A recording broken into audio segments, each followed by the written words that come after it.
You'll never read the Bible the same if you start doing this. Ask questions and meditate on what you're reading. Matthew 9:32 says, "As they were going away, behold," and I should be asking, well, what just happened?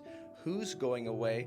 Where are they leaving? And why is it important to know that they're leaving? Think about what was just said about his fame spreading throughout all the district.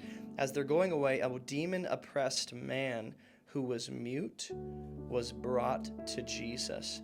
And something to consider is in the last miracle, two blind men were following Jesus by themselves. And here we have a mute man being brought to Jesus rather than going to Jesus himself. What might that indicate about what's about to happen? Why the difference in this approach? And when the demon had been cast out, and what does it look like, by the way, for this demon to be cast out? The mute man spoke. I guess there it is. The man speaking is evidence that the demon had been cast out. But something to consider is, why is it that muteness is linked to demon oppression here? What does this tell us about the overall narrative and the literary point that Matthew is making? How does this idea of muteness and demon oppression connect to the previous story or the next chapter or everything that surrounds it? And when the demon had been cast out, the mute man spoke, and the crowds marveled. Something to consider is, have we seen the crowds marvel before? And the answer is yes. So take a peek at where else in Matthew crowds are marveling, and how those different contexts might overlap with this one. What are the similarities? And the crowds were saying, never was anything like this seen in Israel.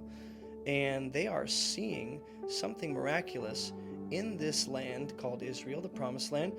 In their history, never has anything like this been seen. Why is that important to know in regards to Jesus' ministry? Why does Matthew record that statement from the crowds and what they declare about his miracle?